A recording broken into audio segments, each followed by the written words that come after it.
704-872-3904. Real Country, WAME.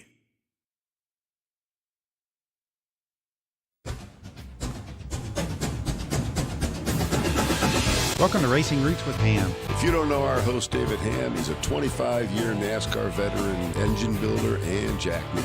Live every Monday evening, we have a new guest From the racing world with their stories, their paths, Their racing racing roots. Sponsored by Swimming Pool and Spa. Now here's our host, David Hamm. And good evening, and welcome to Racing Roots with Hamm, right here on 550 AM, 92.9 FM, and DHammiam on the YouTubes. Hope y'all had a great day today because it was a nice scorcher once again. I'm ready for fall. Anybody else here ready for fall? We got Tracy. I'm a summer baby. I love summer. Yes. Well, the humidity, though. And speaking of humidity, we have got Paul and Kit Rodrigues. And the reason I say that is because y'all come up from Florida. Or do you call it Florida? No, Florida. Yes. But I know that it gets very... But we like summer all year long because that's what we have there. Okay. Well, I'm jealous. Is it the same humidity down there? Yeah, it's humid. Very humid. Okay. Because Beer Man sent me a picture the other day, and I asked him if it was really humid down there. It looked like it was a pretty picture of a pond, you know, nice and cool looking, but with it being in Florida. Yeah. Yeah, we have a lot of humidity. Yeah. In fact, this is pretty nice for us. Okay. Yeah. And today was one of the warmer days. It was supposed to be over 100 index. 100 index, yeah. Mm-hmm. Yeah. I think it said 102 or 104 heat index. Mm-hmm. Thankfully, I work inside. Yeah, welcome to the sunny South. Because anyway, but y'all come all the way up here from Florida just to be on the show. Yep. That's right. Yep. Kind of, sort of. No place I'd rather be. Yes. We are happy for that. Yes. Actually, I messed up already. You know why? Why? Because you're supposed to host the show today. Oh. Yes. Okay. So take it away. Take it away. Take me away, Calgon. So tell us what brings you up this way besides just to see us. We're on our way to the race at Pocono. There you go. Next Thursday, we got to be there. And that's your favorite track? It is. And you've got season tickets? No. No? Just every year we get them renewed for the same spot. I got you. All right. All right, it's your turn, David. No, I'm just kidding. Our spot is pretty unique because it's we've had it for quite a few years, since 1994, and it's right on the fence. We back our trailer right up to the fence, and if people want to watch from the roof, they can. Oh, a lot very of action nice. on that short shoot coming out of turn 2. You can see if anything happens in turn 2 over the tunnel turn. So how do you get the same spot each year? Well, once you get it, it's yours. Oh, I see. Unless you opt out of it. I see. That's a story in itself. Years ago, when we first started going to Pocono, we would stay in a hotel, and we'd drive to the track every day, getting stuck in the traffic every day, and when it rained, get stuck in the mud in the parking lot. It was horrible. So we're like, we got to do something about this. So we decided, you know, when we got a camper, we said, oh, all right, let's try camping there. So he says to me, well, I'd like to camp right along the track. That looks fun. So I said, well, let me call him.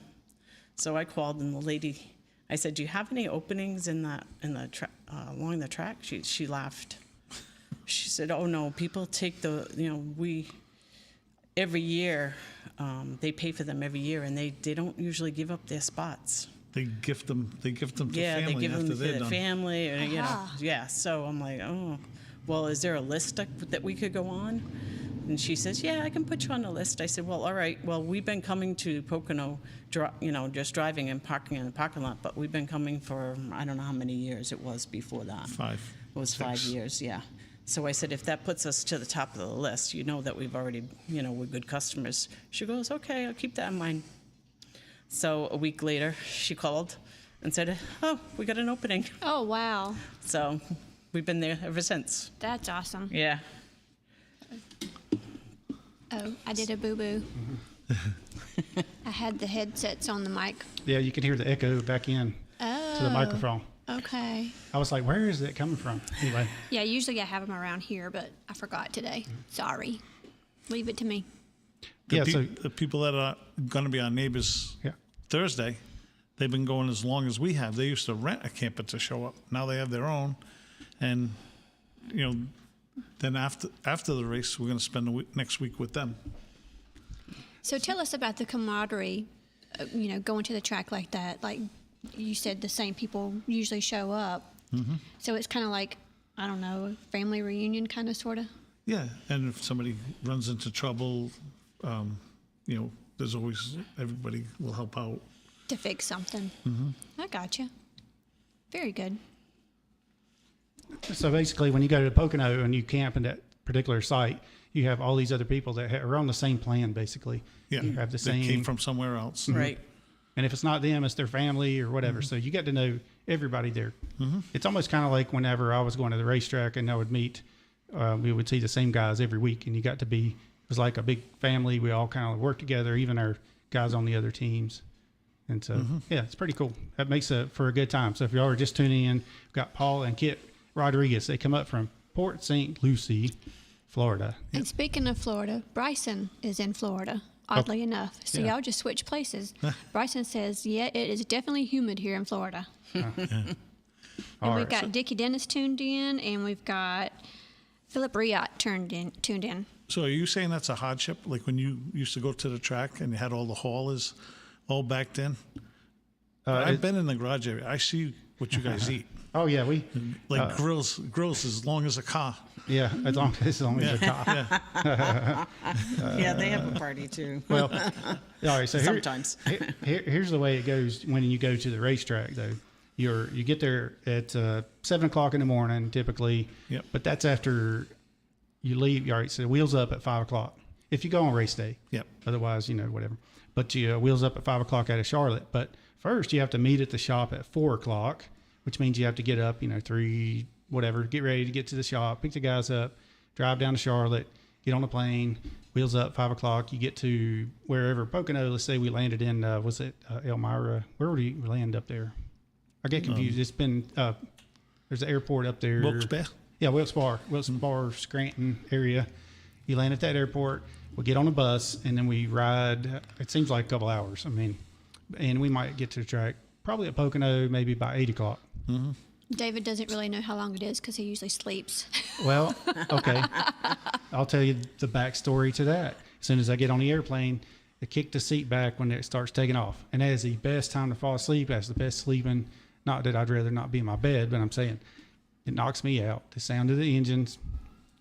And so then I wake up when I start smelling the broccoli and egg casserole. Y'all got fed too. That's awesome. It's like, yeah.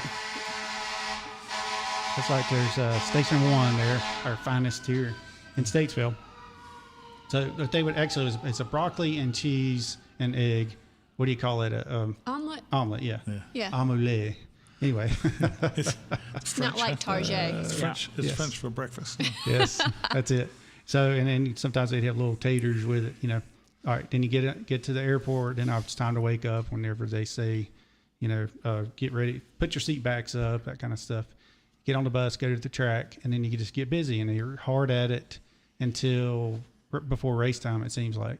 So when we get to stop and eat, it's like we're finally eating from, the meal at 5:30 to noon or whatever, or 11, whatever before the race.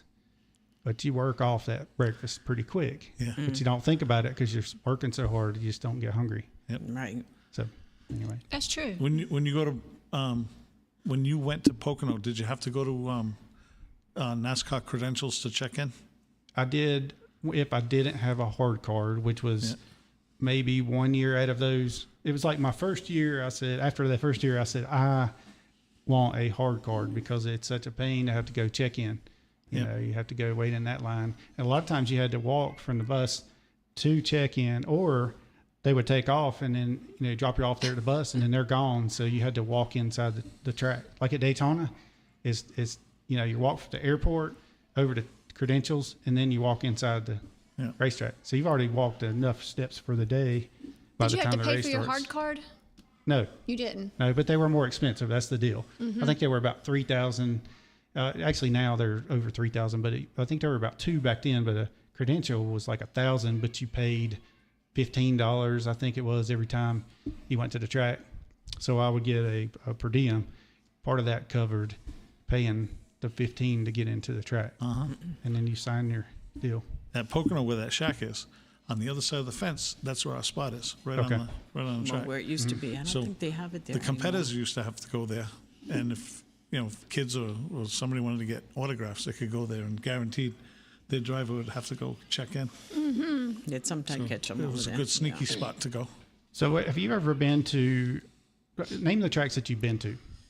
New Hampshire, Dover, Pocono, Daytona, and Homestead. And Homestead, okay. Did you ever go to Watkins Glen? No, You we never- should have. Okay. That's probably the closest to our old Yeah. house. Right. Because they're kind of all right there in that little area there. Yeah. What about North Wilkesboro Nope. and Charlotte? You haven't been to Charlotte? Yeah, we went to Charlotte, but not for NASCAR. But not for NASCAR. Gotcha. Okay. We saw the Banderos and different things over there. What are your thoughts on the race coming back to North Wilkesboro? It sounds good. It might be one we could probably go to someday. Yeah. I Are- want to go to Charlotte. We just haven't. It hasn't worked out. Yeah. I don't All want to go to the Time of Roval. year. I'd go to the regular one. Yeah. Right. Yes, for sure. The mile and a half, Yeah.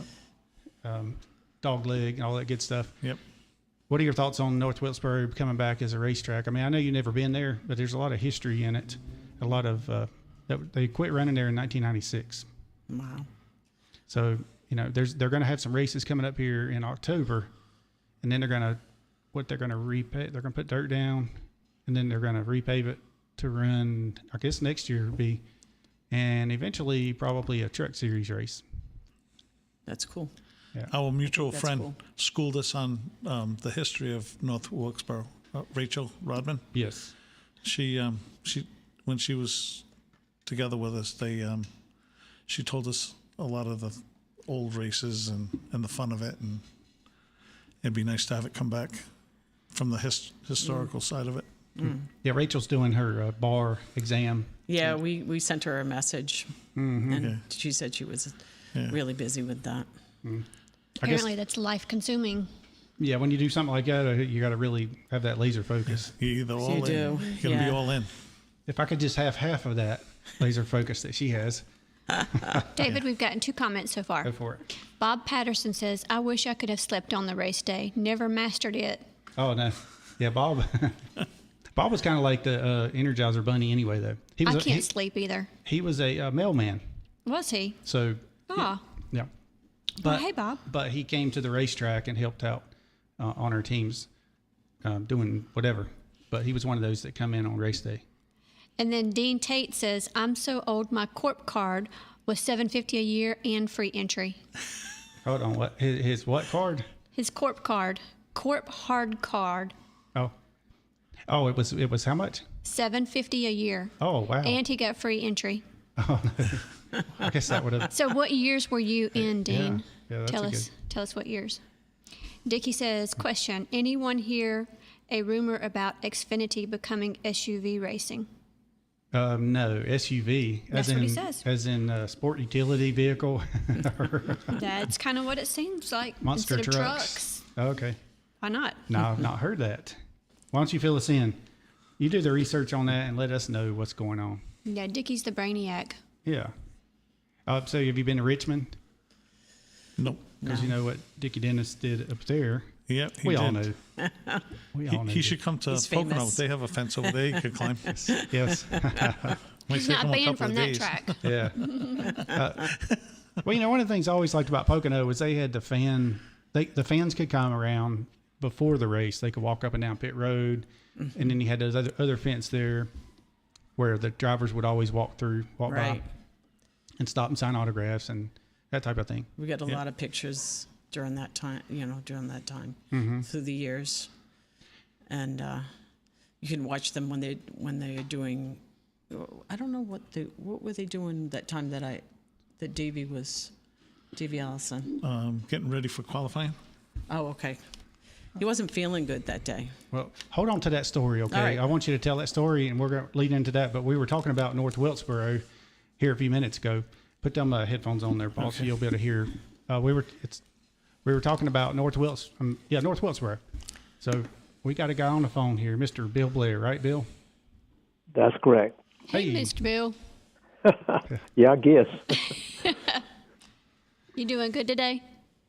Well, yes, I am. I've been working on my 39 Ford. I've been black oxidizing some of the bolts and nuts and washers and putting that baby back together. That sounds fun. 39 Ford is the popular liquor car. Well, it's one of the most popular ones, that and the 40, and my daddy had both, and so I've got one brown 39 Ford like he had. It's the only two I've ever seen in my life.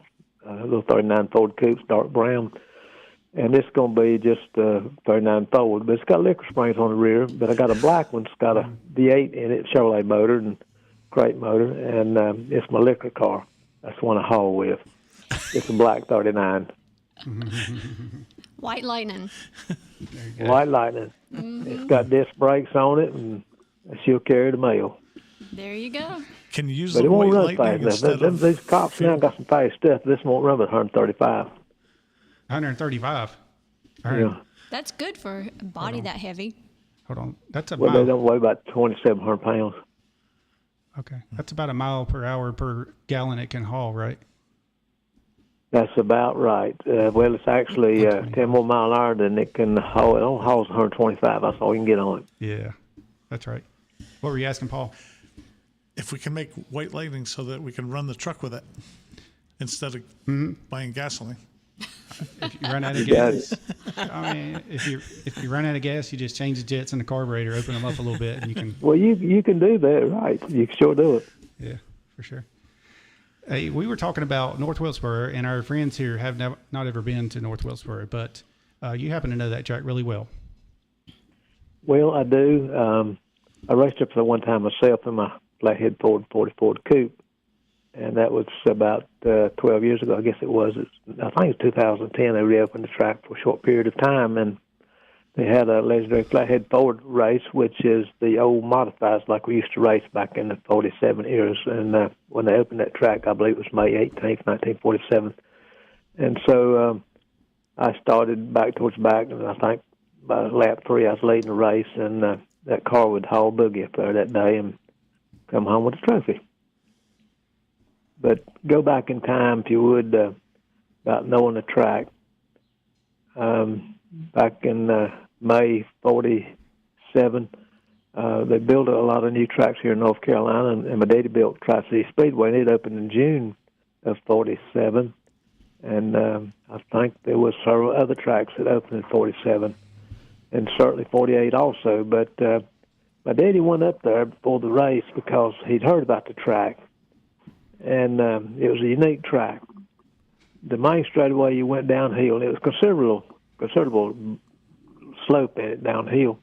And he went through turn 1 and 2, and it sort of leveled out, but you come off turn 2, and it started going uphill. And then you get to turn 3 up there, you can drive it on in there pretty good. When you got to turn 4, it's like most of the tracks built in that period of time, turn 4 was always the sharpest corner for some reason or another. And it's hard to come off turn 4 straight. You had to come off there sideways, basically, is what they were doing. And so he come home, and back in those days, they didn't have no quick changes. And they got the rear end gears out from under a pickup truck or 60 horsepower of a V60 Ford or I don't know what the cubic inch it was, but it had only 60 horsepower. First V8 Henry Ford come out with in production, you know. And a lot of them boys, when they got them cars in 32, they used them to, that's when they come out and haul liquor. My daddy had 2 of them. One was a chase car and the other was a liquor car. They went and had a big party down at the beach, and the tide come in, took one of them out. Never saw it again. but anyway, that's not, I just telling you the background of the cars they had back then and didn't have no gears for them. So they hunted around trying to find correct gears, and they could get a 455 and perhaps the road gears, I think, was around 390, somewhere like that, maybe 410. But it was hard to, gear for all these tracks. And he went up there and looked at it, and I think he come home and pulled a whole complete run off under his and put another up under it. And I don't remember all the details, but he knew what they were.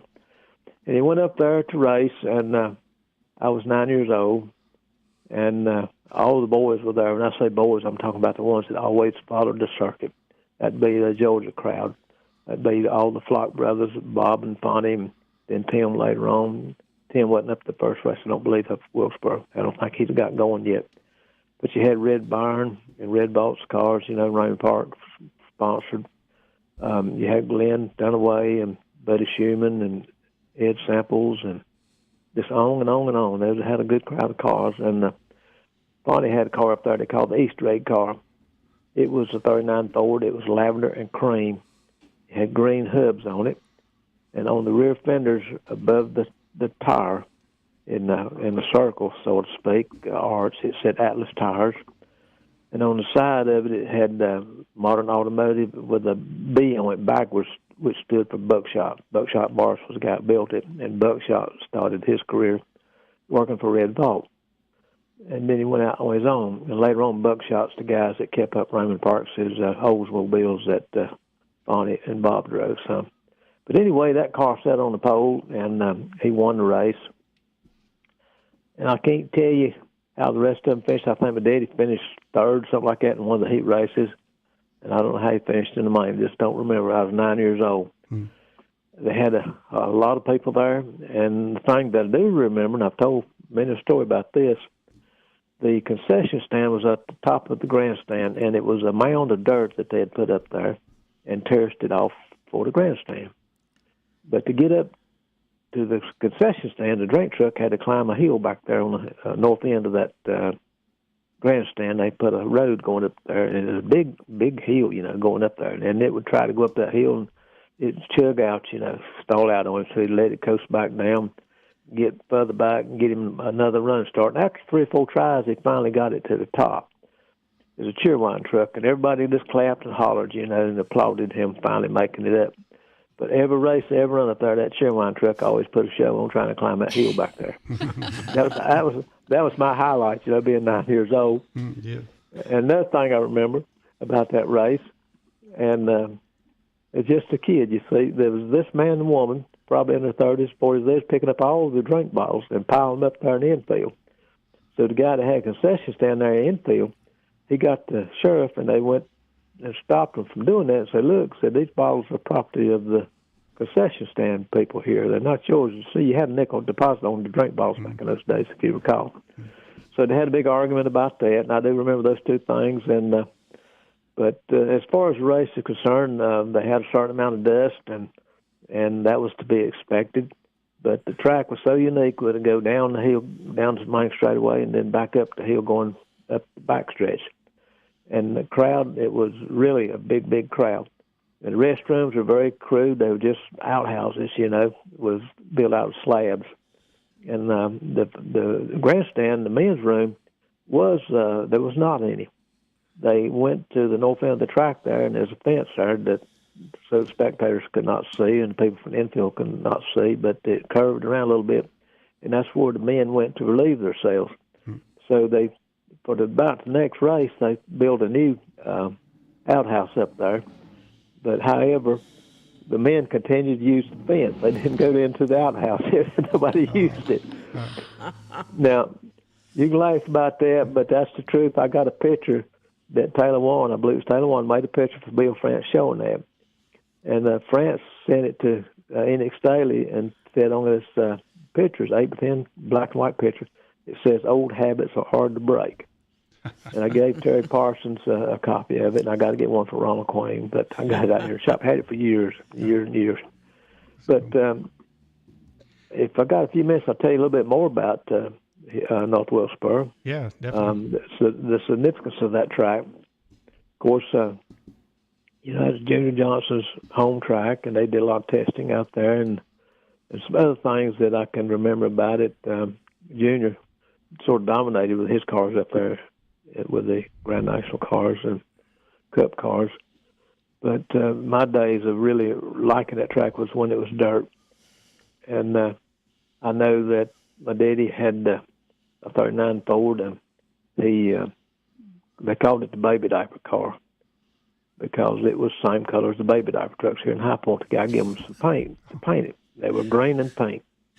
It's a pretty car, but it's just like the baby diaper trucks. The home deliveries, they'll pick up the diapers and take them, wash them, bring them back, and so forth. Every time you say that, I think about a different reason, but yeah, go ahead. Yeah, it's like a milk truck, but it's a baby diaper truck. Yeah. Well, anyway, he goes up to Wilkesboro with that thing, and so he crashes up there. The guy spun out, come off second corner. It's really dusty, and Red Byron was leading him. Daddy running second, and there's a car right behind him running third, right behind my daddy. And this car spun out. His name was Lucky Sawyer. I believe it's car number 5. And Daddy hit him right behind the seat in the quarter panel, knocked the rear off on that car. And then as soon as he hit that car, the car behind him hit him in the rear, which made an accordion out of that car of his, and knocked him out of his shoes. And back in those days, you only had any flag to let the drivers know what was going on. It was at the start-finish line. There was none in the corners, no yellow flags. There's caution flags back in those days. Didn't have none except at the start-finish line. So cars kept coming, My daddy got out of the car and walked around in the track there trying to find his billfold. He couldn't find that, and his shoes was gone. So they finally got the race stopped, and he come to his senses. It really jarred his noggin, So he wouldn't go to the hospital. He laid down in one of the liquor cars he had that towed that car up there. It was a 40 Ford, and the same 40 Ford that they raced at Greensboro Fairgrounds on the weekends. Then they'd haul liquor during the week. But he got home. He's still hurting. He sat down, but he couldn't get up. They had to hip him up. It hurt so bad. So he went to the doctor about Tuesday and found out he had 2 broken ribs and a punctured lung. But them old boys back in them days were pretty tough. And another story I remember about Wilkesboro was a guy came up there in 1954, had a Hudson Hornet, a 54 Hudson. If you remember, Hudson had been pretty strong starting in 51, but in 52 and 53, they won a lot of races. Oldsmobile, what Hudson didn't win, Olds won. But he came up there in this 54, and he was from out of state, couldn't tell you where he was from. Seemed like he was out in the Midwest, but he had a shoulder harness, first ones that a lot of people ever seen around here. Now, shoulder harness, I guess those midget boys had begun to use them, or somewhere else had been to use them for some reason. Now, this guy had it in his Hudson. And they let him run it. But the comment was, well, if you turn it over, how are you going to pull yourself down the seat from getting your neck broke? Well, sure enough, that guy turned that car over and broke his neck. So there for a while, NASCAR wouldn't let you run the shoulder harnesses. But then later, when they got to putting roll bars in them and to keep the top off you, then later on you could run a shoulder harness. Oh, okay. But to start with, they outlawed them, as I remember. And then Wilkesboro again, another thing I saw up there. In the South, we ran what we call door slammer cars down here. They all had fenders on them. Up north, they call them jalopies. Out west, they call them buckboards, They rode rough as the buckboards, But the midget boys running these, what you call the fairground tracks across the country, they had quick change rear ends. And they came to Greensboro Fairgrounds, and this was in the 40s, before the war. And my daddy met some of these guys, and there's some here in High Point, where I'm at today, High Point, Thomasville. They were working for Ted Horn. And Ted Horn, if you remember, he never won Indianapolis, but he finished second several times, but he was your 47 champion, I believe it was, and for AAA. Well, this guy was named Tommy Henderson, S-H-I-T-Z, from Indiana. His car number was, I believe, number 2. He was, I guess, an Irishman. He was sort of chucky guy, laughed and smiled a lot, and he was really good to be around.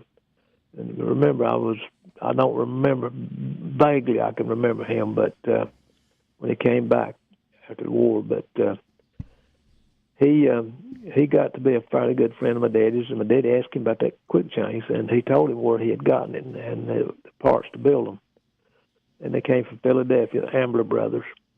So my daddy made a call and made a trip up there and brought back the pieces to make a quick change. And he spent 2 weeks building it at the machine shop. You take a Model A rear end assembly with the closed drive shaft. It turned upside down. It had a 411 gear in it. And then go to the junkyard and get some hubs off a 3/4 ton truck and weld the ends back to the horns on this Model A rear end housing. And then use the truck hubs and axles. And if you recall that, they still run quick changes today, but this was very crude. You stick welded the spur gear housing on the back of it. It's very crude. And he went to Wilkesbury with that thing, sat on the pole, and leading the race. A guy from Reading, Pennsylvania named Joe Wolf, Hollywood Speed Shop. He come up to see Frank Smith, the announcer, because Frank had married my oldest sister, Pat, is my brother-in-law, and he also got a job right up there at Wilkesbury working for Bill France as an announcer. And he also announced the first two Southern 500s and became the radio station manager there in High Point WMFR. Well, anyway, Joe Wolf Frank said, what in the world's Bill done to that car? It's flying. Frank said, I don't know. You need to go ask him. So Joe went down there and went up to look at that car. Joe Wolf did, and he noticed the hubs were different. And he asked my daddy what he done to it. How did he do that? My daddy told him. And my daddy, immediately after that race, later on built four of them, and then Schumann Thompson over in, or Schumann Dunaway Schumann over in Charlotte started building and selling them. But during that race, he was leading it. He come coasting in the pits. The motor would run, but the car wouldn't pull. The little jack shaft in there that had broken. And what the deal was, that jack shaft was brittle. And as the race went on, holes would come in the track. Some of them be probably 6 inches or a foot deep. You bounce and kick the dirt up, and the motors come across there and go, whoa, whoa, whoa. When it get a halt, it lugged the motor down until it jumped off the ground and motor free up again, it speed up. Well, when it come back down the ground, even in those days, they had cross-treaded took a heat and iron and cross-treaded the tires to get traction. And they knew about profiles of getting wider rims back in those days. You'd get them off of a ambulance package or a truck and had 5 wide wheels on. And Ward Riverside had the softest rubber. They knew about that, and they were wider. So they began to be fairly smart back in the late 40s. And that car, as it would get grip, it broke that little jack shaft and that quick change rim, and it come coasting in the pit. So Monday morning, he called the Amber brothers and told them what had happened, and they explained to him why it done that, as I just explained it to you. And they told him to take the forward drive shaft, which is a 1-inch shaft, and turn it down to a 1/2 inch and taper it down so that when he went over those holes and it bounced up there and come back down, it would twist, but it wouldn't break. And the forward drive shaft, later on, they began to use them as sway bars on the front of those cars. That's right. So anyway, it's just part of the evolution of the race car. It happened a lot at the right time, right at Wilkesboro, the first time. And like the shoulder harness, the quick chains, and probably some other stuff, too, took place up there. But the first year of the strictly stock cars that I remember and went up there in 1949, it was, I believe it was probably about the last race of the season. They ran 8 races in 1949. My daddy had run 6 of them. They finished 4th in the points and led over half the laps that year that they run. But the cars always broke. He went to Wilkesboro and he had Sam Rice's Cadillac. It's a 49 Cadillac, dark blue. And Sam used it to haul liquor with. All my daddy's buddies were moonshiners. Most of them were. And just imagine a 9-year-old boy observing all that. Yeah. But I saw a lot of stuff. But anyway, that Cadillac sat on the outside pole, and Bob Flock, an Oldsmobile, I think it belonged to Frank Christian, he sat on the pole. When they throwed the flag, that Cadillac jumped out front, and he led it 180 laps. A rod come through the side of the motor, so he still finished 8th or 9th with it. He lapped it. There was a lap on the field on the second-place guy, and that was Bob Flock, and Bob ended up winning it. Okay. Just some of his luck that he had up there. Yeah. He never won a race there, but he had a chance to win 2 or 3 races up there.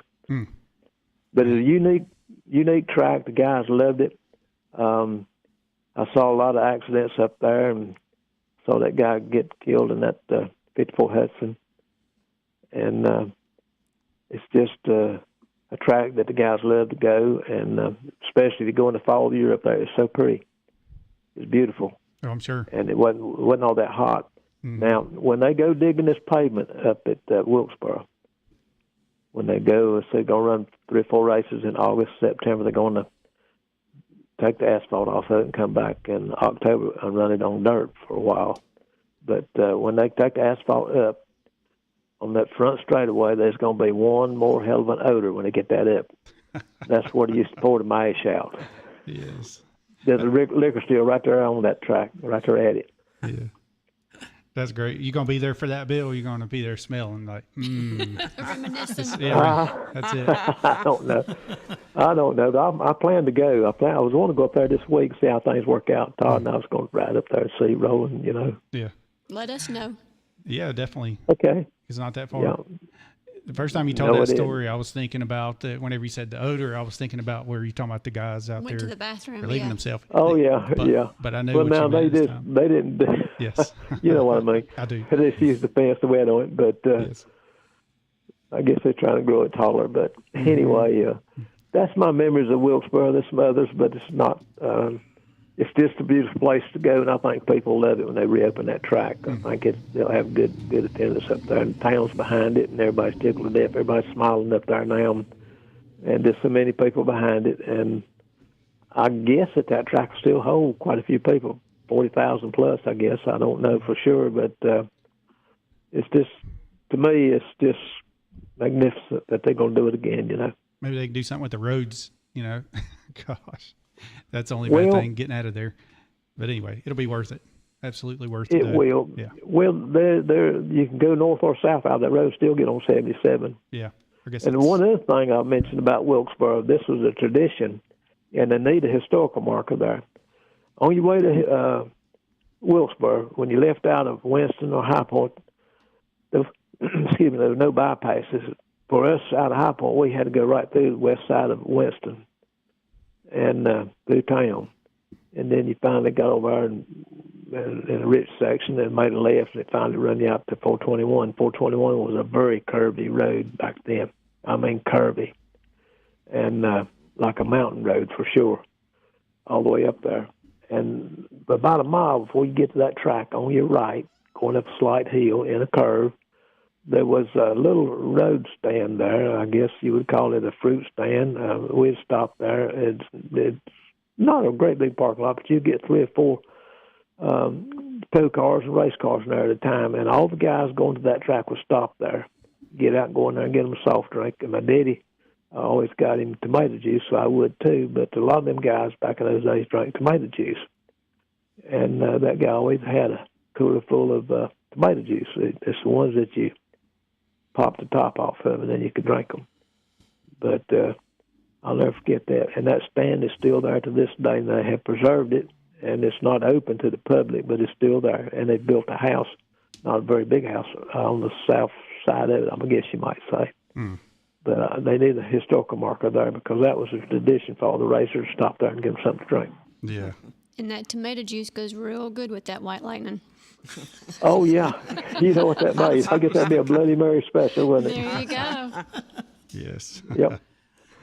Oh, man. Well, thank you so much for calling us. Another thing I remember up there, there was an announcement. I'm not going to tell you who he was, but he got to drinking vodka and orange juice. Somebody kept bringing it to him. Next thing you know, he was really talking. And there was cars out there racing. There was some sitting in the pits that already fallen out of the race. He'd look over and see these cars sitting in the pits, Oh, there's so-and-so's come down straight away. He's balls out and belly to the ground. I'll never forget that. Oh, man. I wonder About 5-10 minutes of that, old Bill France run up there and had to take over that microphone. Oh, yes. He sure did. And that's where Taylor Warren got his job with NASCAR, was right there in North Wilkesboro.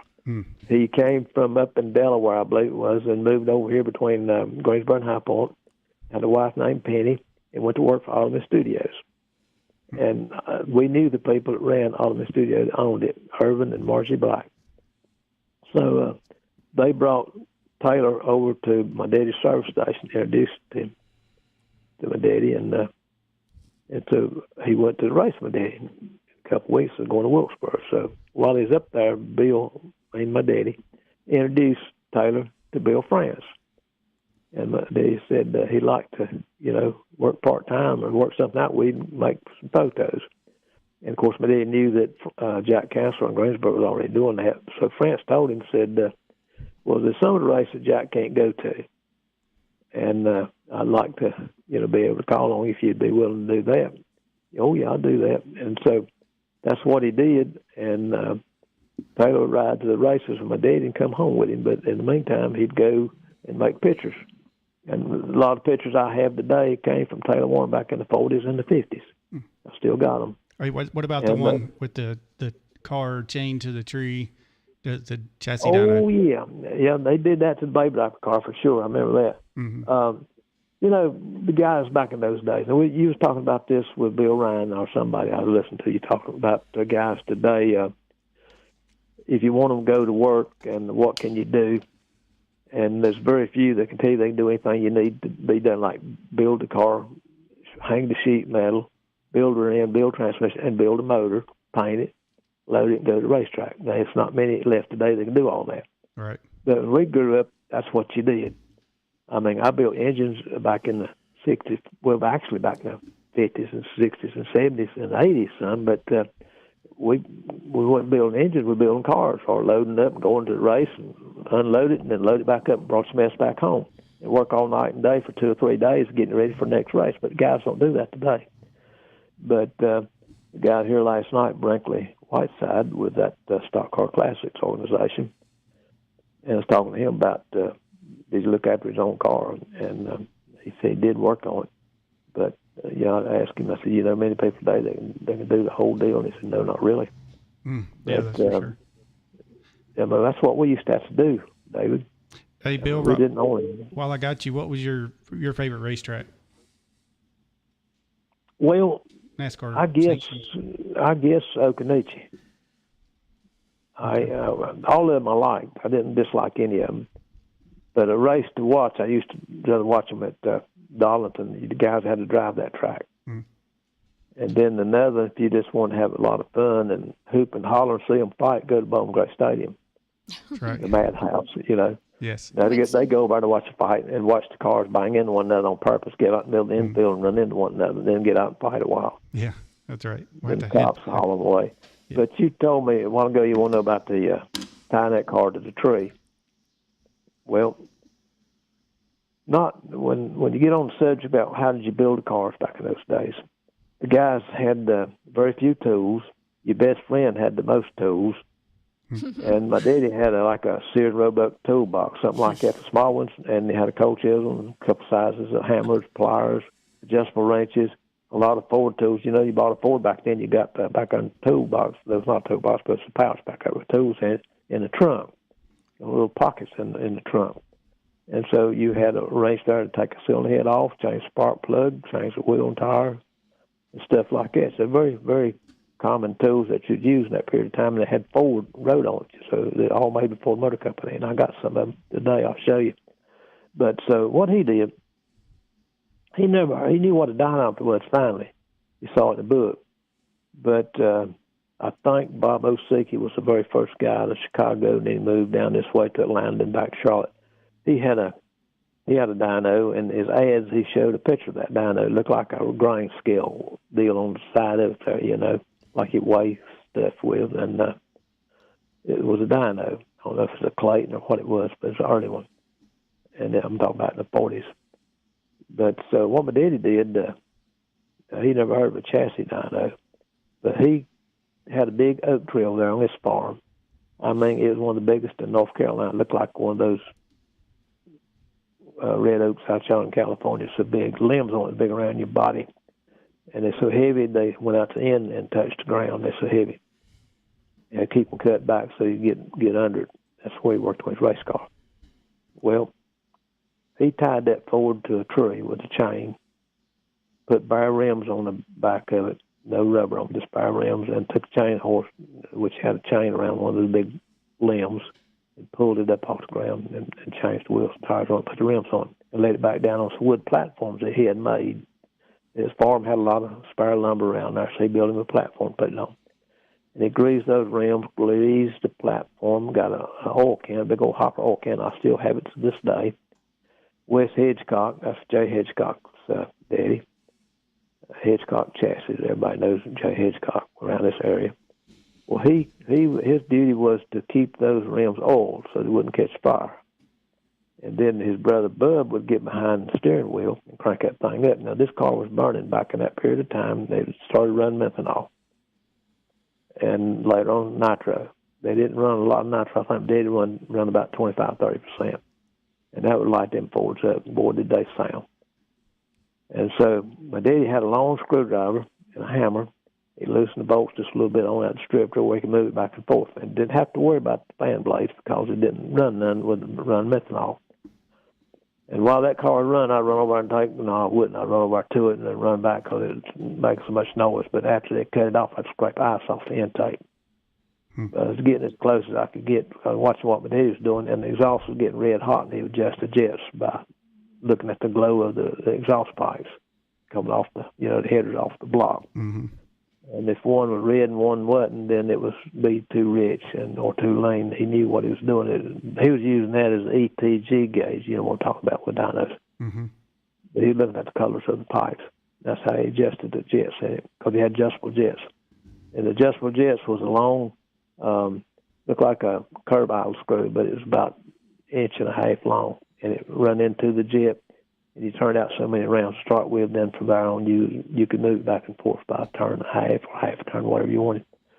But anyway, they'd run that car on that homemade dyno, set steel tied to that tree, and boy, that thing was shaking the ground.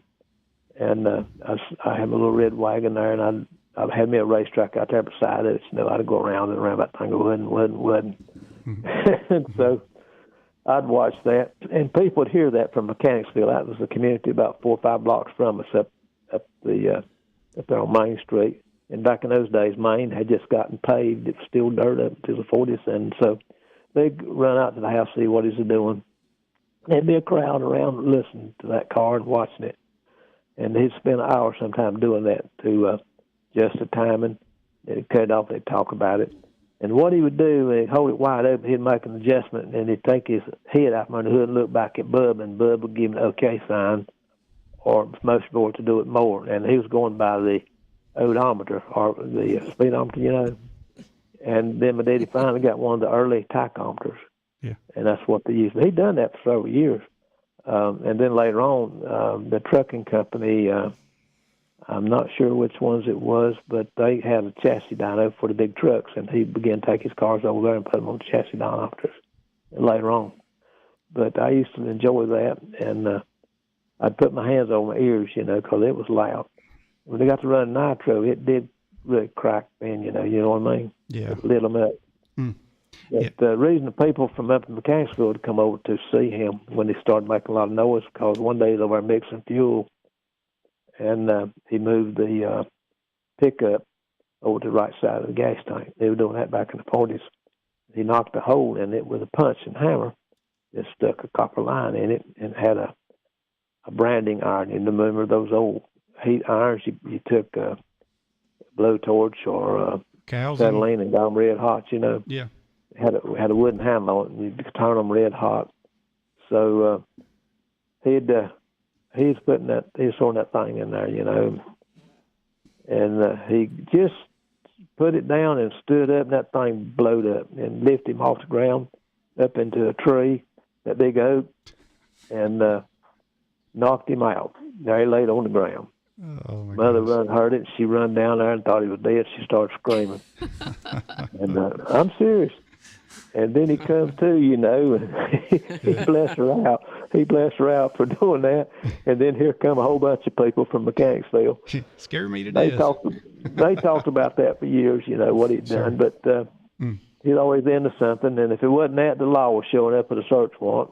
Yeah. They'd search 100 acres over there, hunting that white liquor and hunting that what they call red whiskey back then. They go to New Jersey and bring it back. You go up and buy it real cheap up there and not pay no tax on it, North Carolina tax, Mm-hmm. But I'll tell you on and on. I don't know how long you want me to talk, but I can do it.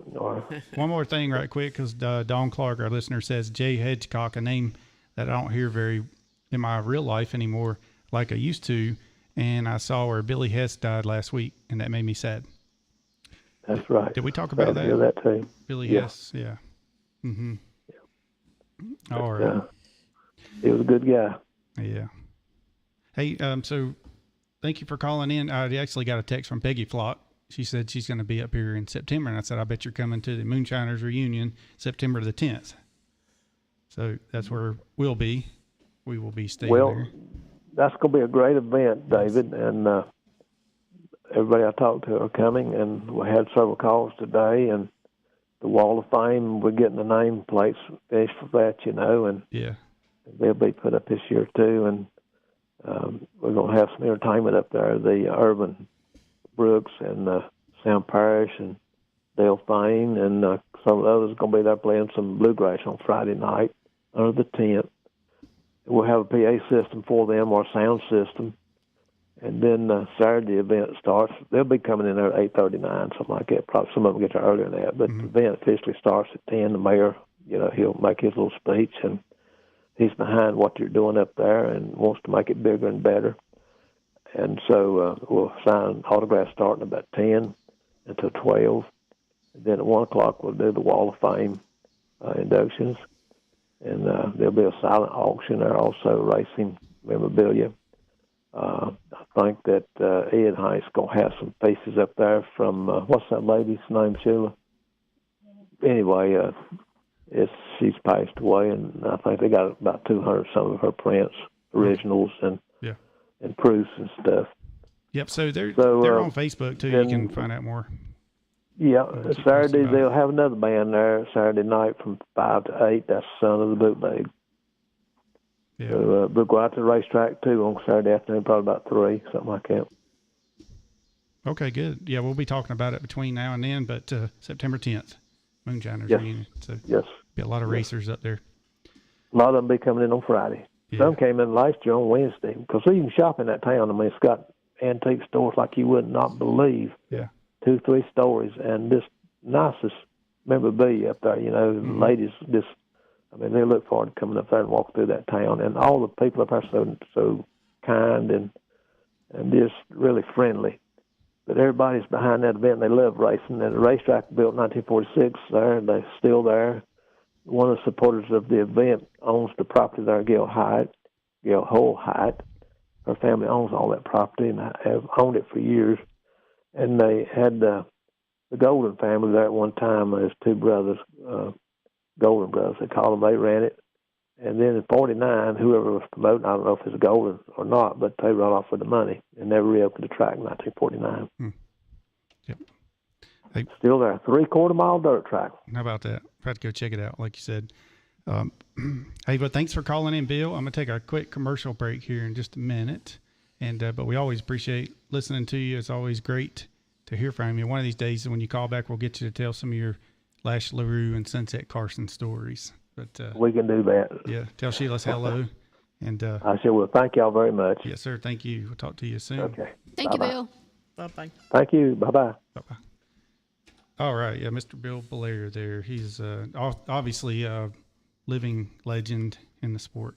I mean, he's went to his first race 1941 when he was just a couple years old, 3 years old, I believe. 2 or 3, something like that. And then he was at the first North Wilkesboro race. So, I mean, how cool is that? I know it. I know. So, but hey, we're going to take a quick break, and we will be right back to Racing Roots with Hamm. We're going to do some prize drawings and such. Actually, we're gonna grab our trivia questions and ask some of those to our listeners. And yeah, y'all go take a quick bathroom break, whatever you got to do. We'll be right back to Racing Roots with Hamm. Forklift is your local authorized Unicarrier premium dealer. Family owned and operated since 1982, Piedmont Forklift is here to service all of your forklift needs. They have technicians on call 24/7 to ensure you get the best quality of service in a reasonable time frame. They pride themselves on being the only platinum forklift dealer in North Carolina with over 800 trucks in Statesville. Whether you're looking to purchase, rent, lease, or find parts, Piedmont Forklift wants to be the first to work with you. Give them a call at 704-872-3904. At Banner Drug, we are proud to say we have been caring for our patients in our community since 1996. Our pharmacy offers a personalized customer service experience you expect from a locally owned store. To help you with your prescriptions, all 4 Banner Drug locations can deliver your medication right to your door. You can call in your prescription refill order, or better yet, use the convenient refill button on our website, www.bannerdrug.com. Life, career. Build it together here. Whether it's a part-time job or a full-time career, Lowe's has an opportunity for you. We are actively hiring warehouse team members for day, night, and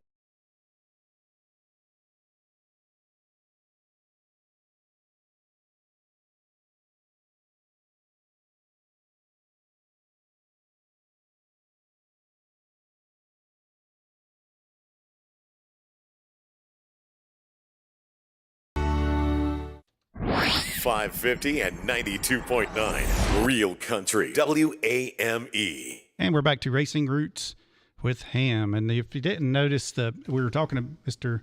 Bill Blair, and he mentioned that, he was at the first North Wilkesboro race, and I always kid him about this, but he don't remember a whole lot about it. But then he goes into telling 30 minutes of stories. So the man is like a walking encyclopedia we were just talking about. He has a memory like you cannot believe. Yeah. He's the sponsor child for Geritol.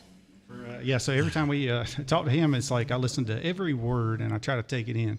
So the next time I hear that story, I learn a little bit more because it's a lot to soak in, of course. Yep.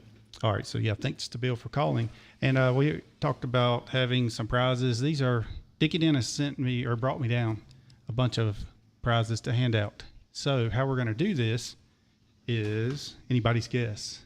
I'm kidding. Well, there was one question. So do we want to do the question first? Do that or right do we quick. want to do that? Yeah. Okay. So the question is from Jake McVie. He says, how many races have you attended?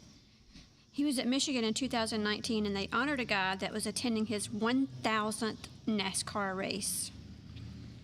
So how many would you say that you've attended approximately? Well, 2 to 3 a year since 1985. Oh, my. So That's 30 quite years a bit. of... Yeah. 85, 95, 2005, 20. Wait a minute. That's more than 30. 40 years. 40 years. Yeah. 4 times 3 is 120. Yeah. So at least over 100. Yeah. I forgot it's Would you like to have that money back? 2022. Yes. There you go. Yes. It's a lot of tickets. Oh, yeah. A lot of camping. Memories, A lot of memories. It's fun. It was fun. While I'm thinking about this, y'all have a swimming pool, right? And Yep. spa. Yes. So, yeah, very good, Tracy. They You do just have a led right spa. into that. They have a spa, too? Okay. Yes. Well, I was thinking swimming pool in spa here in Statesville. One of our sponsors is Neil Johnson. Swimming pool in, the N stands for Neil. So if you'd like to get a swimming pool, if you need do you ever have to replace your pool liner? Any of that kind of stuff? Do you have a pool We don't liner? have a liner because Okay. it's an indoor. I mean, In-ground? In-ground. Theirs is concrete. Yeah, it's concrete. Okay. Well, but that's another story. Some of them have there liners. are things that you have to do And some are painted. maintenance-wise. Yeah, Yeah. it's painted. Well, he puts liners in these pools that are underground. So, I mean, Yeah. Oh, he does? Yeah. Yeah. Oh, Yeah, okay. they have that. Do they do that here? Or do they do that in Florida?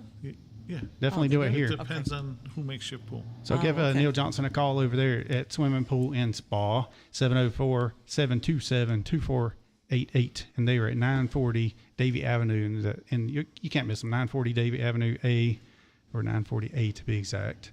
And also Children's Dream Racers. Have you seen those? They build these, they look like rail cars, or they're NASCARs. They look like NASCARs. You can get the drag racers or the NASCAR style.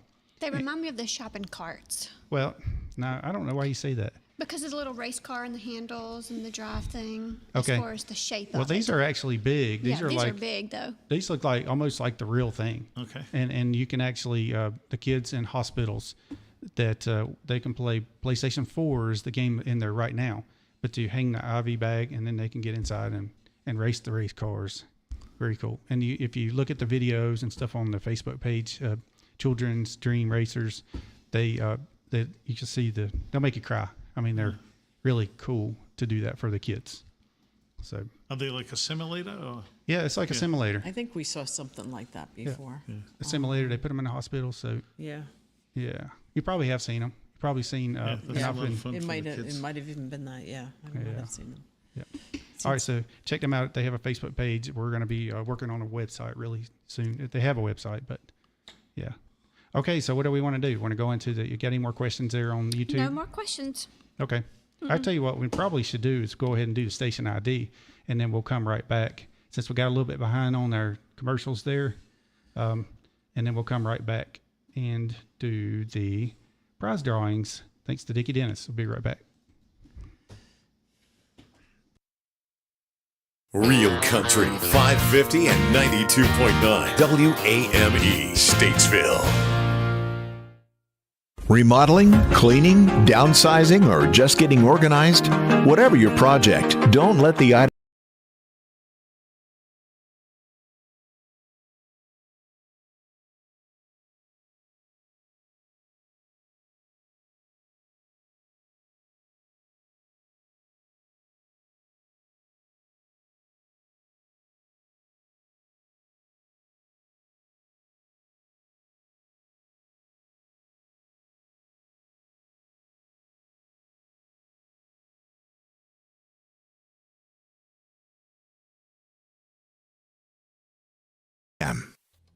All right, we're back to Racing Roots with Hamm here on 550 AM, 92.9 FM in the Randy Marion studio. And I believe what we're going to do now is go ahead and ask. Let me ask a trivia question. This is from Scott Trevison's game, High Banks. You got it right. From High about Banks. 1992. And so some of these, and we actually, Paul picked through them, and we threw some in here that are, well, you'll see. You'll just have to see. But how are we going to do this? The first person that answers the question on the screen. Well, I mean, I'm watching it, so yeah, I'll watch it. So what I have here is I have these cars that Dickie brought us. You know, there's one like Ricky Rudd when he was in the 10 car, and I believe he's got a card with it too. So very nice. And here's a 28 car whenever Ernie was driving it, 1997. I'm not going to go through all of them, but you get the idea. They're all pretty much old. This one's a Jimmy Johnson one that's probably the newest one, I guess. The rest My of them question is can Dickie win them back? Well, it's a good question. I'll tell you what, if Dickie wins, we might send him something else. There you go, Dickie. Maybe that'll work good. I've got a, what do I have? Got Waddell Wilson autograph card. You know, I could send him that. We'll just figure something out. Yeah. So the first question is, and what you can do is go on to YouTube on DHammiam. Go ahead and give you a minute to do this. If you're listening on the radio, DHammiam on YouTube. And you can put your answer right there. You have to sign in first. Why don't we let Paul read the first one? Or should I do ladies first? Let the ladies go first. Here we go. There you go, Kit, because we've got Kit and Paul Rodrigues in with us. What is the largest and fastest stock car track in the world? Largest and fastest. Yep, and it still holds true today. So, you know, good. How many years later? I'm not doing good with math. Even I may know that. 30 years later. Dickie says, if I win, y'all come to Richmond next month. Oh, yes. We were supposed to go up there to South Boston and didn't quite make it. Didn't quite make it. Yeah. Didn't make it past Statesville. All right, so there's one question. The next question is, do you want to answer it first, or do you want to keep going? Well, that's the problem. That's going to get confusing. Dickie says Talladega. Okay, Dickie, you cannot win, but that's Here's a free prize for everybody. That's a great guess. Where is Daytona International Speedway located? Huh. Okay, there you go. Go ahead, Dickie, get that one too. Everybody has to play, not just Dickie. Yes. All right. It's too bad you didn't have a $25 gift certificate to some fence company. That's right. For Dickie. There you go. Yeah. Give him some rope to rappel. All right, so what? Oh, let's not ask this one. Or we can ask this technical question. How many ignition systems are used during a race? So the first question, we have an answer. You can tell me if it's correct or not. Dargan Watts says it's in Germany, I think. Well, all right. This will be a NASCAR track, though, right? Yeah. We I believe it said, or did it say stock car? It said stock car in the world. It says stock Now, why would they say that? car track in the world. Yeah. Now that opens it up to other things, and he's probably correct on that. But the real answer is he also says Daytona. Yeah, that's why I said we need to just separate the questions, because when they come in like this, you can't tell which one they're answering. Okay, well, let's answer the question and just sit on it and wait then. How's that sound? We can still chit-chat in between. Can we not? Yes. Well, I get it. I see what's going on here. All right. Go ahead. Here, Tracy, you ask questions. You're the expert. There you go. So Jake McVie says Volusia County. And I don't know which question he's answering. Well, He's right, kind of. That's the county, but it's really just the city that we need. Okay. So just the city, Jake. That's the one for where is Daytona located? Yeah. Daytona's in Volusia County. Mm-hmm. Yeah. I mean, it's pretty Dawn straightforward. says, can you repeat the first question? Yes. What is the largest and fastest stock car track in the world? Let's call it NASCAR track this time, because I agree. I think what Dargan's answer was, he's probably right with the stock car thing, but yeah. We're going to have to get a fact check. I know, right? We are. Ask our well, friend if we're Google. wrong, then we'll change the, we'll just have to, we'll make it right if we're wrong. But what I'd like for you to do, if you're a winner, go on to racingroots.com and put your address in there. You should be able to go down to the bottom if it don't pop up and put your address in there. So it's racingroots.com. All right. Next question. Are we waiting? I'm on. going to get confused because Yeah, you will, but it's not that confusing for me because I already know the answers on these things. So if someone says something completely different, we won't ask anything about. See, if I ask a question about a track, I won't ask another one about a track. Yep. All right. So, are you allowed to change in? Now let's not ask that one. What? Not that one either. Okay. At which track did Goodyear Tire and Rubber Company get its first super speedway win? No, let's don't ask that one because. All right, go ahead and answer it if you want to. But, Dargan answered one of them. But the other one is how many checkered flags are displayed in one race? Now this is different in 1992. So Dargan now. Yeah, where is DR? Is Daytona Beach, Florida. Are you monitoring the questions? The answers, I mean. Are you monitoring it so do I know which one is correct? Yes, I am. Dargan says, where is DIR? Daytona Beach, Florida, Volusia County. That's correct. Yes. Right. So he put the question. Dargan wins the first one. Yeah, Dargan put the question down so that we know. Yeah, Dawn says the Germany thing threw me off. Yeah, that's because the question was a little bit tricky. So you could read a lot more into that question, and then it could be right either way. Here's the one. How many checker flags are displayed during a race? Yes, Dickie got the two ignition systems correct. How many checker flags are displayed during a race? That one has kind of a couple answers. Yeah. Are roller cams allowed? All right. See, that one's old. Yep. But that one has two. All right. Are roller cams allowed? All right. And we're talking about now versus in 1992. All right. What track has a race nicknamed the Great American Race? All right. What is the length of Talladega Super Speedway? We're just going to run through all these. So y'all give us our answer. DHammiam on the YouTubes. Dover, let's see. Tracks. Dover Downs International Speedway has the only. Here, you read these, Paul. Okay. You read that one. And then here, you pick one and read it. That'll work better. Dover Downs International Speedway has the only plush suite on the backstress. Why? Yep.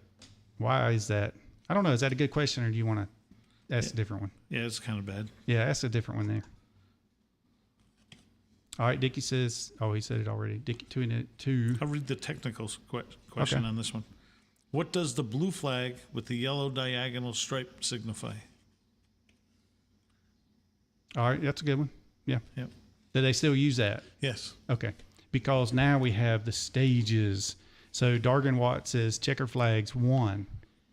All right, we talked about this before the show. You actually read that one to me. In 1992, it was 1 checker flag. Right. So now what do they do when they restart a stage? They use a green flag. Oh, I'm sorry. When you win a stage. At the end of the stage? Yes. The yellow and the checkered at the same time. Okay. So it's a regular checkered. Okay. So there you go. So actually, in this case, we actually have more than 1 checker flag. So that was a little tricky. Yeah. But back so now in the day, it was now 1. they have 3. Yeah. Stage 1, stage 2, and the end. Okay. So who was the first winner at the Charlotte Motor Speedway? Yeah. And it's one of Mr. Blair's friends, I think. Probably so. Yeah. Actually, actually it was. Yes. Yeah. We won't ask this. Where is the Charlotte Motor Speedway located? That could be a little tricky. Yep. And Dickie Dent says halfway point in the race is that is the blue with the yellow line, correct? No. Still? Is it not? No. What is it now? Or is that when they do this? Like when the leaders are coming, yeah, and there's some slow cars in the way. Oh, move over. They flash the blue and yellow flag to get them out of the way. Okay, yeah, that's my second. Get the heck out of the way flag. Get out the way, y'all. Get out the way. All right. So while y'all are answering these questions, I'm going to go ahead and ask Kit to tell us her story about meeting the driver we talked about earlier. Davey Allison. That's right. At Pocono, it was one of the races. Well, he was practicing for one of the races, and he wasn't feeling good. I guess he had gotten the flu or something like that. Mm-hmm. So we were in the pits, and we were, I was looking to get an autograph from him, and so we were just standing there, and I had a jacket. And I said, well, I'd love to have him. He was sitting on the ground in front of his car. I said, I'd love to have Davey sign my jacket. So we were just standing there, and then how did it go? You motioned for him to sign the jacket? Yeah, I motioned to Davey to sign the jacket. I made like a motion because he was far away. I don't want to be like yelling the width of pit road. Him. But he was sitting on the ground. So he motioned to one of the guys that was working with him to come over to me to get the jacket. So he came over. One of his guys came over, got my jacket, brought it back to him. He signed it and gave it back to me. I was like, wow, that was really nice of him. Yeah. I didn't really, and he wasn't feeling that great either, so that was really nice. We remember what year that was? Early 90s. Early 90s. Yeah. Mm-hmm. And then one time we were walking through the tunnel at Pocono. And we're just walking through, talking, All of a sudden we turn around. There's Davey walking through the tunnel. With all the people. Like, Davey Allison, what are you doing? Yes. It's like, I'm just going to the other side. Oh, yes. Just walking the dog, out for a little stroll. No, just that's like cool. A normal guy, Yeah, it was funny. Sure. Loved it. Yeah, Davey was a good one. He's one of those you wonder what he would have been. I know. For sure. All right, so we had some answers to our questions, and Argon Watts got it, and Dickie Dennis. Concord is where it is. And Don Clark says Harrisburg, which, Harrisburg is actually closer, but because my parents live in Harrisburg, right down Moorhead Road. Okay. Always lived in Harrisburg. And I wonder where the actual city line is. It's a little town of Harrisburg, and then Concord's the city. But I guess technically, yeah. Concord's what it says on the card, so we'll have to go with that. But that was good. And who was the first driver to win 2 races from the pole in 1993? That one might be a little tough. What was the record of the fewest cars to finish in the lead lap in one season? See, this is going way back. Yep. And what is an interliner? And that's something I don't know if. I'm not sure they use it with them skinny tires. Yeah, I don't think so, because there's not a reason. I'll just answer that. It's a tire within a tire. Whenever we would run at the super speedways, the big tracks, we had the tires that would mount to the rim first, and then you would take another tire mount on the outside of it, and it added weight to the tire as well. So, little short track tires, they were really light. It seemed light compared to the ones with the interliners that were the super speedway tires, because I used to have to mount those tires for tests and things whenever we would get slow when I was either building engines or in a machine shop. Mm-hmm. Back then you kind of did a lot of things in the racing. And so yes, Jake McVie says a tire in the tire is correct. Tracks to or false. Passenger side windows are required at tracks 3/4 mile or larger. Yes. That was, 3/4 mile or larger. That would have been the super speedways back then. So the answer was false, but that one's not a good one to ask. Everybody knows Harry Gant is the oldest driver to win a race, but Who won first at age 50?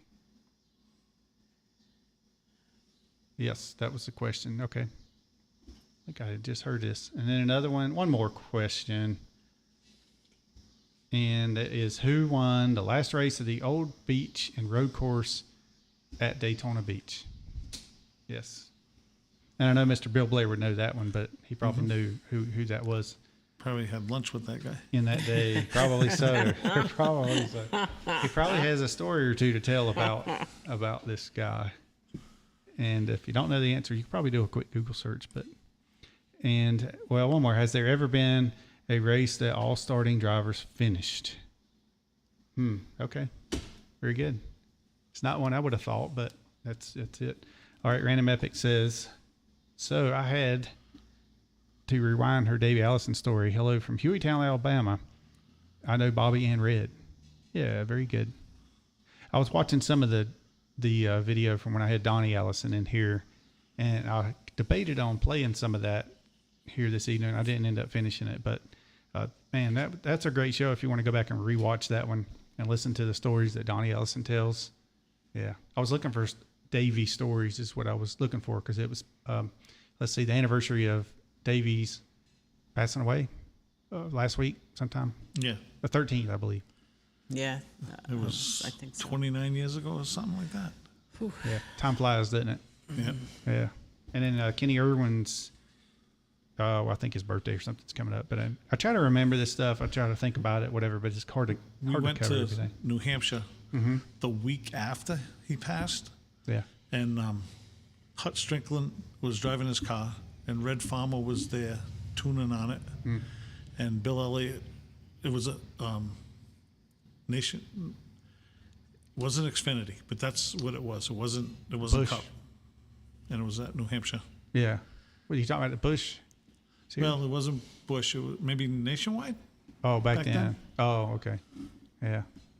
And we were guests of Banana Boat Suntan Lotion. Oh, okay.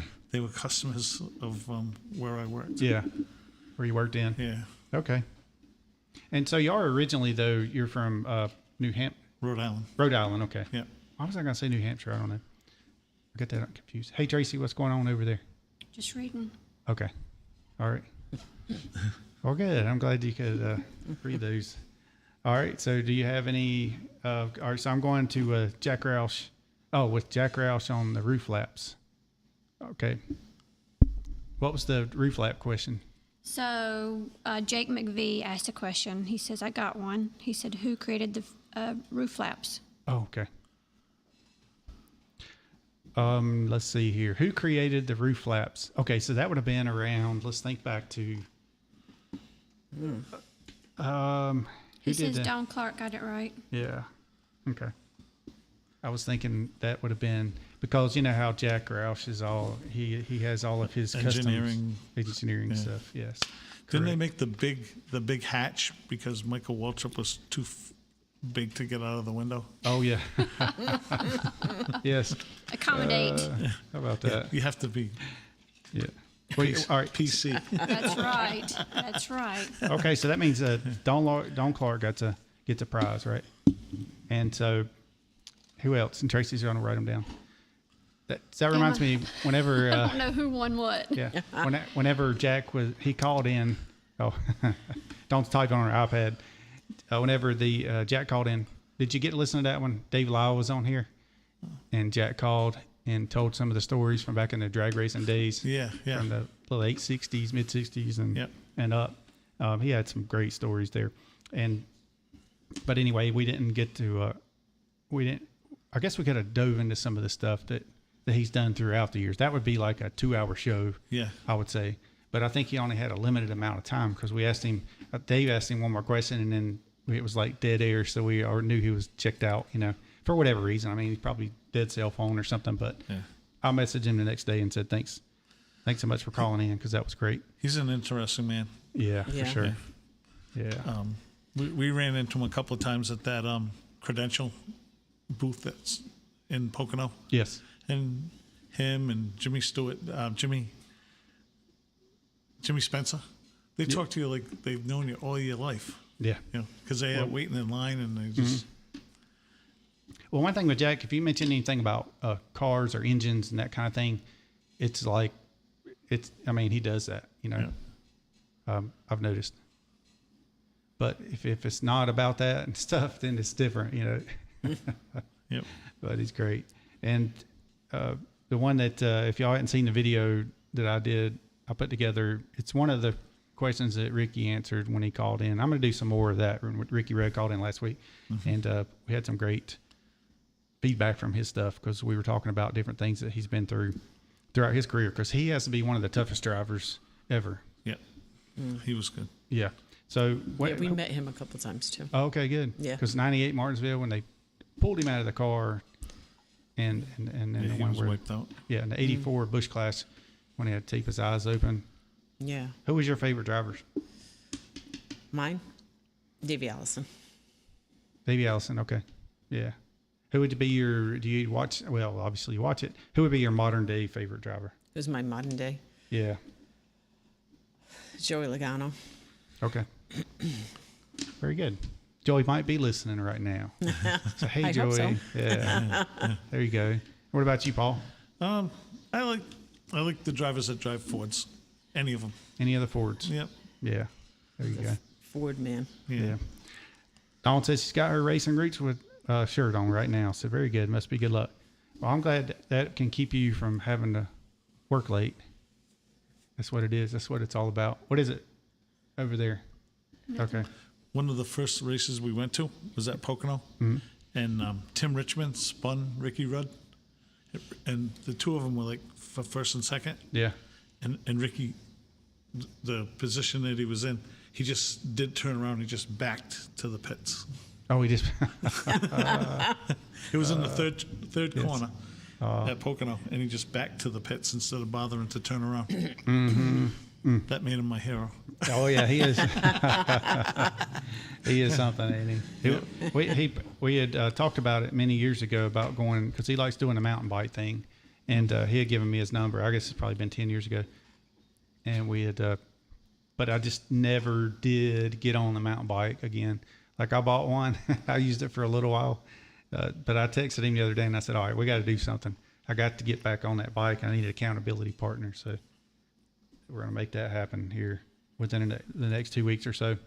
Random Epic Tim says, Ernie Irvin or Elliott Sadler as favorite former drivers. Yeah, very good. And who else out there? Who's your favorite driver? Don Clark. Tracy, who's your favorite driver?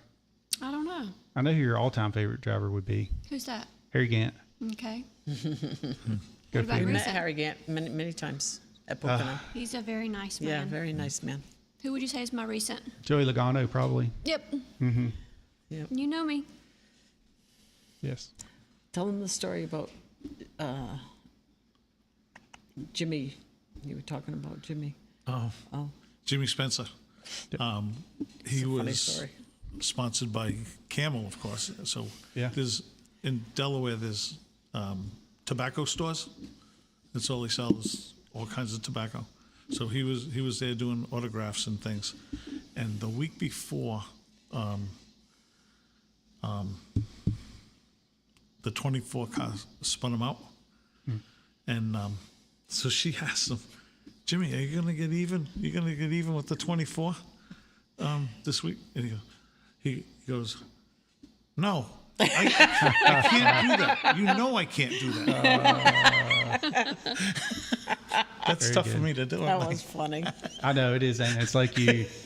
All right, let's try it. Let's say no. Yeah. No. Yes. Okay. I guess I did all right with it, but I know what you're saying. That was funny. Yes.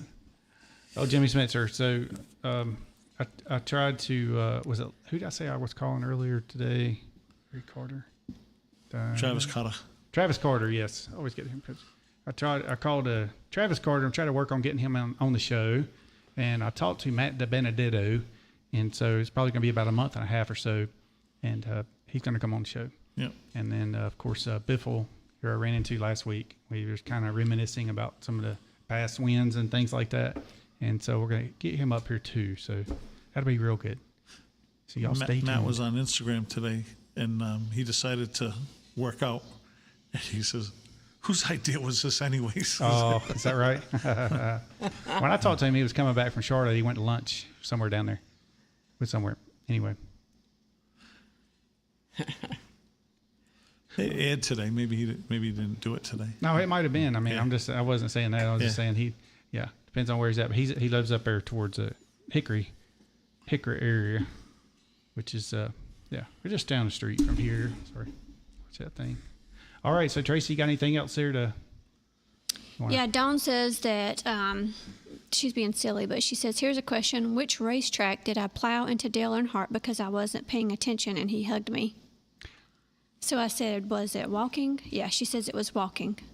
Oh, I plowed into him. Don't know which racetrack it was, but that's a cute story. Yeah, that is. So what did he do? He just gave her a hug. Oh, well, because Dawn used to go to the track and what they call scoring. She was the scorer. Yeah. Who did she walk into? Dale Earnhardt. Oh, okay. She slammed into him because she wasn't paying attention. Oh, jeez. Yeah, he was one of those guys. You see him at the track, and y'all seen him many times too. And it was kind of like he was usually just kind of on a mission, heads down, whatever. But he'd have to have he'd have that grin, kind of like a sideways kind of grin thing. That's an Earnhardt trait. It was it could be quite intimidating at times too. We had this friend that worked for Budweiser, and he got us into the pits at Dover and the garage area and Pocono, and I was taking a picture with Dale Jarrett, and I couldn't get the two of them in the same frame because I couldn't back up far enough, and he's such a giant, and she's not short. Yeah, but I couldn't get them. Yeah, he was no place to go because there were people in back. You know, so I was like, can somebody take this picture, please? Yeah. So where y'all headed to now? You're headed up to the Poconos. Yep. All right. We've been going there so long. They actually do nice things for you if you've been going. One year we got a welcome mat with our names on it. Aw, that was nice. One year they had us wave the green flag for qualifying. Yeah, we did that one time. Yeah, right up in the stand, waving the green flags when it was time for. We have a video of it somewhere. Yeah. That's cool. Give us a video of it. So you got to legally climb the fence. Yeah, we got to legally climb the fence. They acknowledge the people that have been going there for a long time. Right. Yeah, the people next to us had been going just as long as us, and they did it for them too. So it's called fan appreciation. Yeah. That's what it is. You know.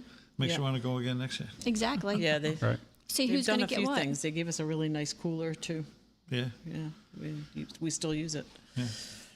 Well, that's one thing Pocono's always been really good about to the fans. Yeah, they are. And they should. Every track should be, Yeah. It's their bread and butter.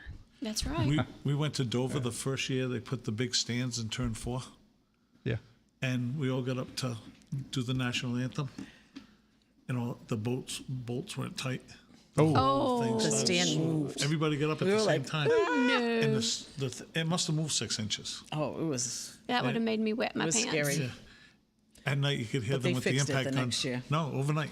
No, overnight they fixed it. That's right. And you could, because that's right. Because when we got up the next Thursday, day, Friday, Saturday, Sunday, and the first day, it started tipping. Yeah. And at night, you could hear all the impact guns tightening the nuts. Yeah. So that's something you don't ever hear. We didn't hear about that because they won't, Yeah, they don't want to hear that. I'm sure. We let the cat out of the bag. It's like when somebody falls off a ride at Disney. It's past the limitation, isn't it? That's right. That's it. Statute that was many limitations. years ago. Yeah. Dawn said she was at Bristol. She says he was very tall. Oh, wait a minute. Who face planted? Are you not listening? Are you not part of this conversation, Dave? She was asking a question. Who did she face plant into while she was at the track? Yes, and Dale Earnhardt. Dale Earnhardt. And she said it was at Bristol. She said, guess which track? Oh, okay. Guess which track? It was Bristol. Okay. No, I just asked if she said face planted. That's why. Yeah. Because I asked her if it was in a vehicle or we're going to walking. What do they call it? Right. The shops. Yeah. Oh, the shops. Okay. Tomorrow we go to the shops. We kind of like that in this area too. Yeah. So he's also got, we're hoping that we're going to meet up with somebody that's working for. Well, he's going to be at, he works on the 21 car. Yeah. He works for Penske. Okay. So we're hoping to meet up with him. Maybe tomorrow we'll see him. I think you told me about him before. Yeah, he's going to be in Pocono. His grandfather works with Paul. Yeah, at the shop. I work with his grandfather. Oh, yeah, that's right. Okay. Yep. Yeah, very good. So, Jake McVie says, have the guests ever spent the night in the infield at Pocono? No, we're not. We're on the outfield. We're on the outfield, right along the fence. They do have camping on the infield, but you can't really see as much as you can from the out. We have riots with the people in the infield. people have bullhorns and stuff, and they say things back and forth. Banter. Back and forth, and they call us the outside. Oh, you're the outside. The outside. Okay. Now there's one track, Watkins Glen, I believe it is, where they burn a car. I don't know if it's every time, but it does seem like I remember hearing that they do that quite often. They might have done that one time at Pocono. At the end. I'm not sure. I don't mean a race car, though. I mean a camper, Yeah. On purpose. Well, like at Indy, people bring campers and they never intended to take them home. Oh, is that right? Yeah, they have a thing where they storm the gate and they collect some damage, and then they stay in them for the race, and then they just leave them behind. Oh, okay. Insurance deal? I mean, or what? They break in? No, for the race. Yeah. You know, they paid to be infield camping. Yes. But I guess they just open the gates and it's a free-for-all to get in. And things happen. Okay. Oh. I don't know. I didn't know that. All right. Well, interesting. So Jake says it gets very crazy in the infield. I think they do it and more civilized now. But well, Talladega's pretty crazy in the infield more than most places, I think. But yeah, very good. Good luck with that. I guess you'll have a good time. Well, you have your little community there. You have a good time with your people that you're used to camping around and familiar with and all that good stuff. All right. Well, so do you want to say hey to your family, your friends, anybody, shout outs right quick, and then who you got listening? Who was your... Go ahead. We'll give a shout out to Linda Batley-Jenks and Mike Bear. Your son, maybe? Bob Wade, Darrell Rodrigues. Anybody else that I missed? That's what you say, and it covers. Anybody else that I missed? Yes. I'm thinking about you. There you go. That's right. You got to say your dog and your cat or whatever. I mean, they're listening too, you know. Right? Yeah. Your friends at Pocono, when you show them this video. Yep. What's their names? All you people. He said Bob and Janet. Yeah. Okay. All you people that are waiting for us to get to Pocono, this is why we're slow getting there. And Mike Bear. Yes. Yes. I know. I see Mike Bear on here quite a bit. Yeah, so. Yep. He's Paul's cousin. Okay, good. Yep. Good. But he goes to the races too. He meets us up there from Rhode Island. Oh. He stays in our camper with us and goes to the track with us. We give him he's got because you get so many tickets for each site. Oh yeah. So. Okay. He gets the extra tickets. It's not so primitive anymore. We have 50 amp service, water. All right. We get 2 coupons for sewer. Okay. The guy comes and takes care of that. Hold on. You don't even have to do it. No. That's nice. I know. All right. So does that mean like the... Oh, I guess because they don't have plug-ins for it. So they have to walk around with the portable thing. That makes sense. Yeah. You don't even have to use the stinky slinky. Whatever. Yeah. There you go. There you go. Very good. That's interesting. I didn't know. First time I heard of a coupon for that. Well, it's the first time I've heard of them driving around. Coupon for a little car.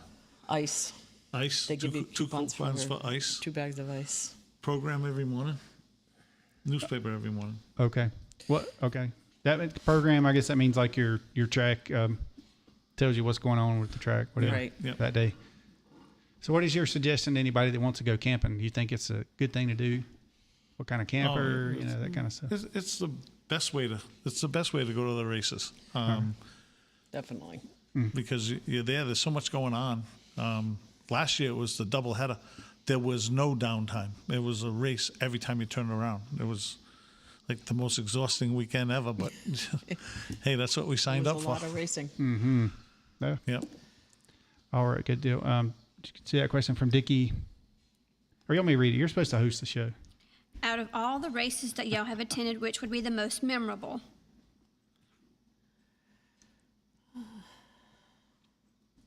Most memorable race that y'all attended. They have to think because they've been to 120.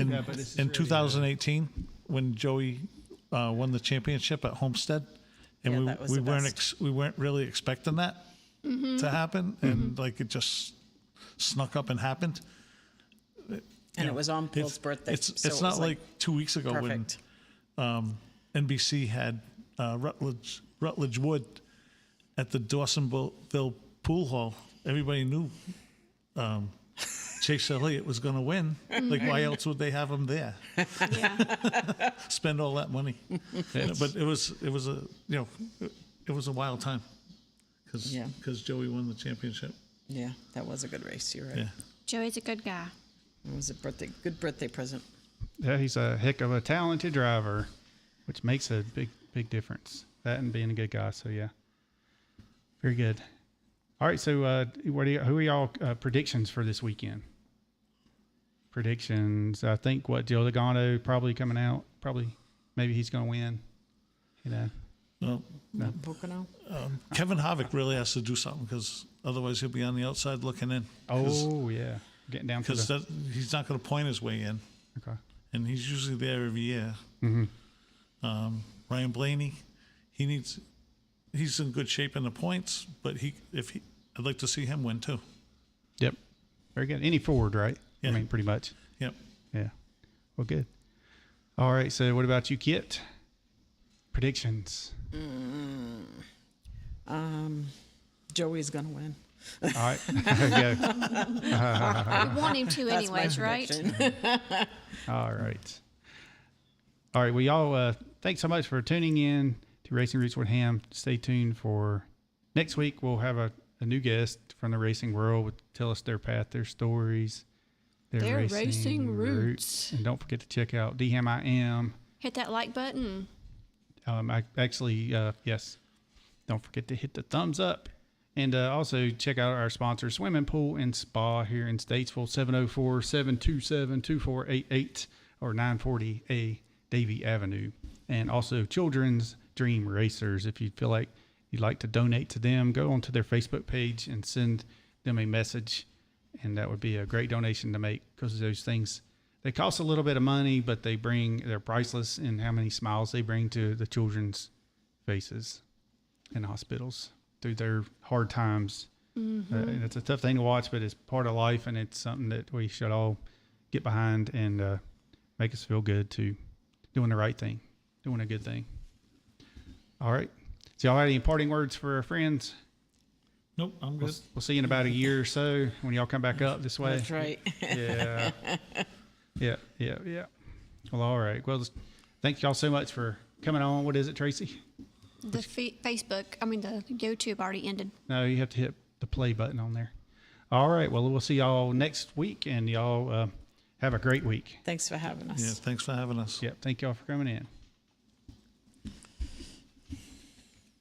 I wonder why mine did that. With more than 20,000 students,